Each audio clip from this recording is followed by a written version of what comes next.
Alors on découvre ensemble ce clavier magnifique, blanc nacré. Alors la première chose, c'est que c'est du lourd, c'est quelque chose de puissant. Il est vraiment pesant. C'est plutôt un gage de qualité.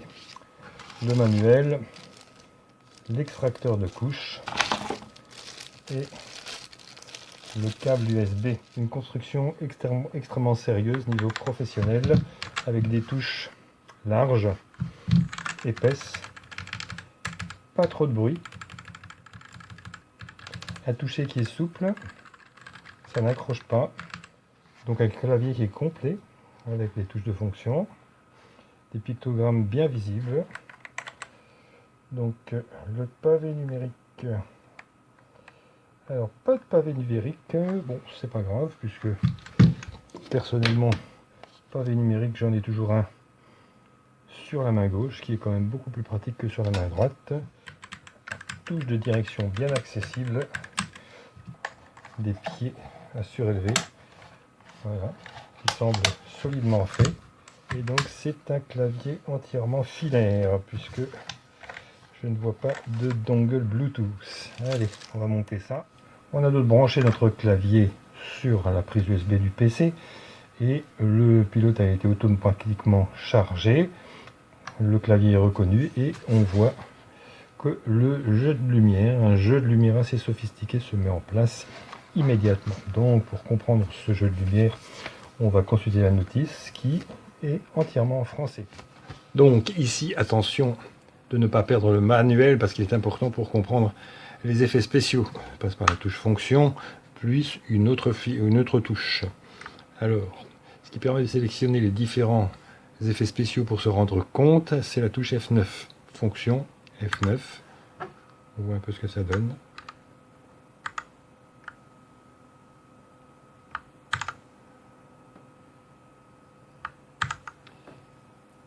Alors les touches de direction servent à piloter soit l'intensité, soit la vitesse de la vague.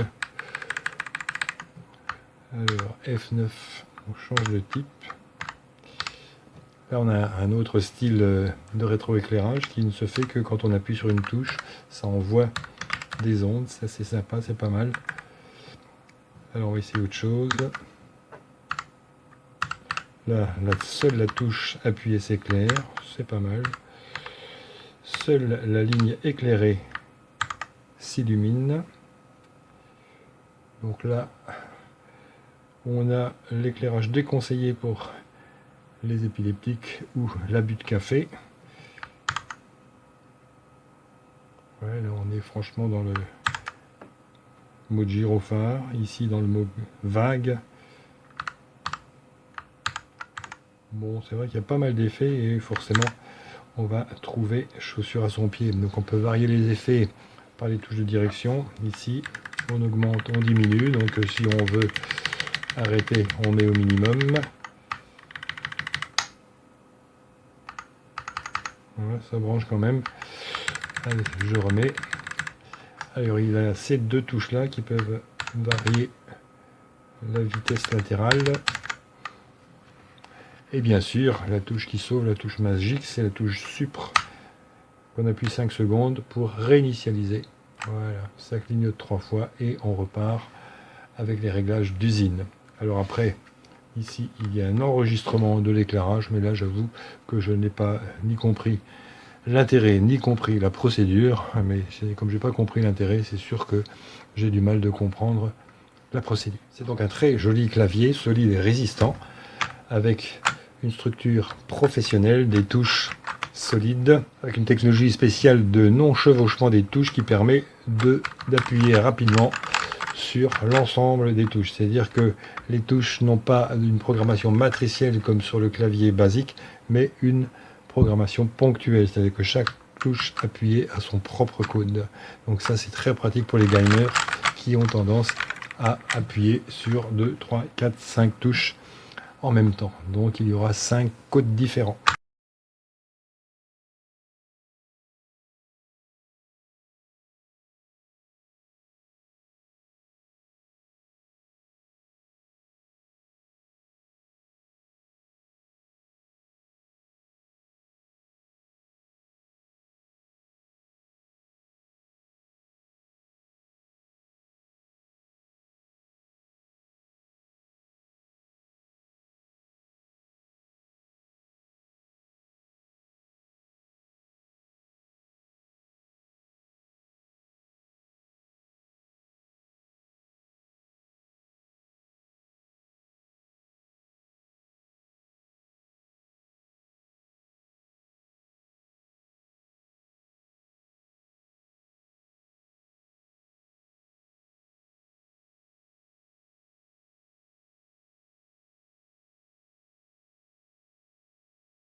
14 modes.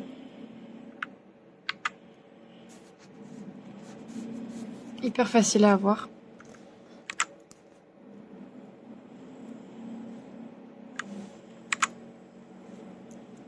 FN 9 pour changer les couleurs.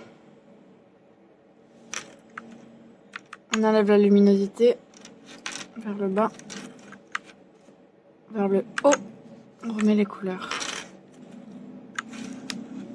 On baisse la luminosité ou on l'éteint. Et là, on la remet à fond.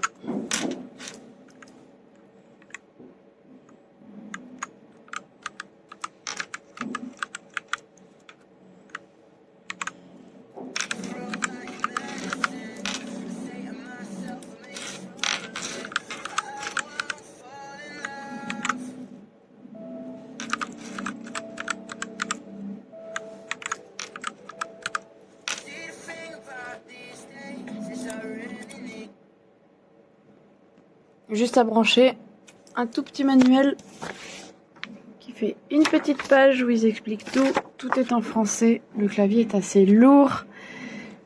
Super qualité. Il y a même le cache qui est possible à enlever ou à mettre pour le nettoyer.